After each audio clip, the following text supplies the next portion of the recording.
Mental health का उपाय है अपने वैल्यू सिस्टम से पूछना। कुछ तो बातें जो होती हैं जिनका संबंध ब्रेन से है, उनका तो जो इलाज है वो तो डॉक्टर ही करेगा। वहां जहां पर ब्रेन तो अब एक शारीरिक चीज हो गई, वहां पर अध्यात्म काम नहीं आने वाला। आपकी उंगली टूट गई है, इसमें अध्यात्म क्या करेगा? वो तो डॉक्टर के पास जाइए आप। वैसे अगर ब्रेन में ही कोई समस्या आ गई तो डॉक्टर के पास जाइए।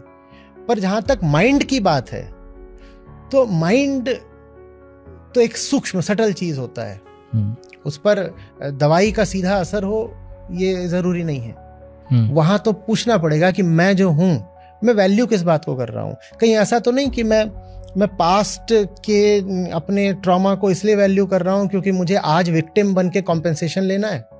अगर मैं आपके सामने साबित कर दूं कि अतीत में मेरे साथ बहुत गलत हुआ है और मुझे पता है कि जैसे ही साबित करूंगा आपसे मुझे मुआवजा मिलेगा, तो मेरी सारी स्मृतियां चिल्ला चिल्ला के बोलेंगी कि हाँ, अतीत में मेरे साथ बहुत बुरा हुआ है।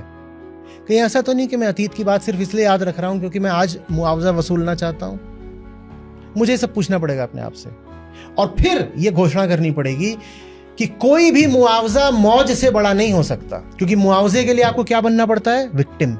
मैं विक्टिम नहीं बनना चाहता। हुआ होगा कुछ अतीत में गलत, हुआ होगा शायद, मुझे नहीं चाहिए मुआवजा। मुआवजा ले करके तो मैं और अपने ऊपर ठप्पा लगा लूंगा विक्टिम का। मुझे नहीं विक्टिम बनना, मैं विक्टिम बनकर जीने के लिए नहीं पैदा हुआ हूं। यारी बात ये जिंदगी है और हम जिंदा हैं, और बहुत कुछ है जो संभव है, जो करा जा सकता है। उसमें अपना ध्यान, ऊर्जा, समय, शक्ति लगाऊंगा ना। या मैं इसमें पड़ा रहूं कि ये हो गया, वो हो गया, और बेकार की चीजें यहाँ इकट्ठी कर लूं। और आप बेकार कचरा इकट्ठा ही करना चाहो तो कोई अंत नहीं है। इतना कुछ है अतीत में और दुनिया में और कल्पना में कि आप इकट्ठा करते जाओ। अनंत कचरा आप दिमाग में भर सकते हो। उस कचड़े के बीच में आपका दम घुट जाएगा, आप समाप्त हो जाओगे।